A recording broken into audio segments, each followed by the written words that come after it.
আসসালামু আলাইকুম সবাইকে। কেমন আছেন সবাই? আশা করি সবাই ভালো আছেন, সুস্থ আছেন। আমিও আলহামদুলিল্লাহ ভালো আছি। প্রতিদিনের মতো চলে আসলাম আরও একটি ব্লগ ভিডিও নিয়ে। আশা করি সবাই পুরোটা সময় জুড়ে আমার সাথে থাকবেন। আর একটা লাইক অবশ্যই দিবেন, ভুলবেন না। আর যদি আমার চ্যানেলে কেউ আজকেই নতুন হয়ে থাকেন, প্লিজ সাবস্ক্রাইব করে আমার পাশে থাকবেন। আর এদিক দিয়ে এই দুটা জুড়ি আমি যখন হসপিটালে ছিলাম ওইখানে কিনেছিলাম। আমার কাছে তো দেখতে অনেক সুন্দরই লাগতেছে। আপনাদের কাছে কেমন লাগে অবশ্যই জানাবেন কমেন্টের মাধ্যমে। তো ওই দুইটা জুড়ি কিন্তু বেশি দাম নেয় নাই, দুইটা জুড়ি মাত্র 100 টাকা নিয়েছে। তো সকালে নাস্তা শেষ করে তারপর সকালের আরও যা কাজ আছে ওইগুলো শেষ করে এখন দুপুরে রান্নাবান্নার আয়োজন করব। তো আজকে দুপুরে রান্না করব শিং মাছ কচুমুখী দিয়ে রান্না করব। তো সাধারণত কচুমুখী কিন্তু ইলিশ মাছ দিয়ে খেতে মজা, আর শিং মাছ দিয়েও কিন্তু তত একটা খারাপ লাগে না, ভালোই লাগে। আর এভাবে শিং মাছ পরিষ্কার করা কিন্তু আগে আমাদের মা চাচিদের দেখতাম এভাবে পুকুর ঘাটে গাটলার মধ্যে পাকার মধ্যে ঘষে ঘষে পরিষ্কার করতো। তো আমার দুয়ারে যেহেতু উঠানটায় পাকা, তো আমি চিন্তা করলাম যে এভাবে কিন্তু যে আমরা যে দাঁড় ছোবা দিয়ে পরিষ্কার করি ওইভাবে কিন্তু দেখা গেছে অনেক সময় লাগে, বা পেঁপে পাতা দেওয়া করলেও কিন্তু অনেক সময় লাগে। তো সেজন্য ভাবলাম যে উঠানের মধ্যে করে ফেলি। তো কিন্তু খুব সুন্দর পরিষ্কার হয়ে গেছে, আর সময়ও কিন্তু কম লেগেছে তো মাছটা পরিষ্কার করার পরে শিং মাছে রগ থাকে, তো রগগুলো আমি অফ ক্যামেরায় ফেলে দিয়েছি। তারপর এখন মশলা মাখিয়ে মাছগুলো একটু হালকা করে ভেজে নেব।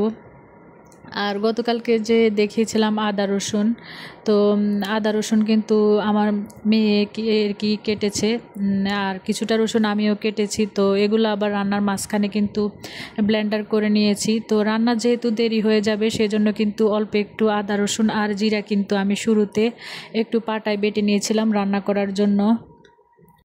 আজকে ভিডিওটা আপলোড দিতে একটু দেরি হয়ে গেল, কারণ আমার আব্বাকে নিয়ে একটু হসপিটালে গিয়েছিলাম। যেহেতু সেলাই করা হয়েছিল ওই সেলাইটা আজকে কেটে নিয়ে আসছি।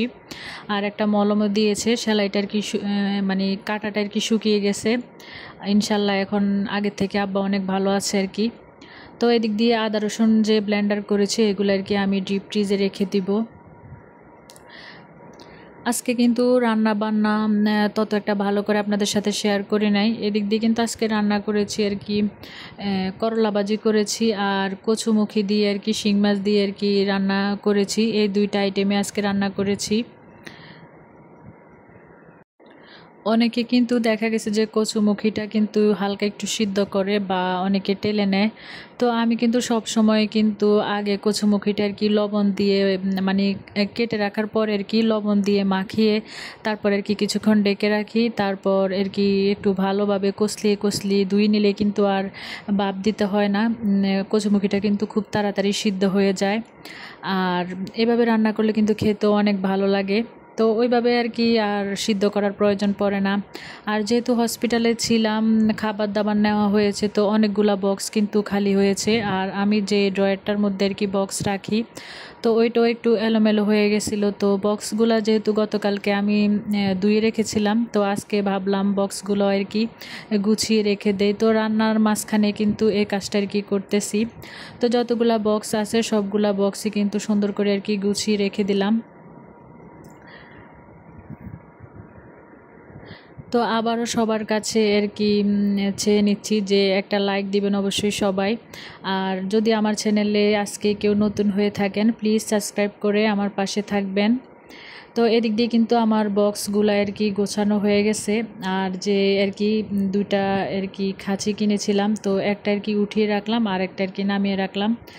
আর এদিক দিয়ে একটু দুধ চা খাওয়ার জন্য রাখবো। সন্ধ্যাবেলা যেহেতু আমরা সবসময় চা খাই, তো দুধটা ছেঁকে জাল দিয়ে রেখে দিব।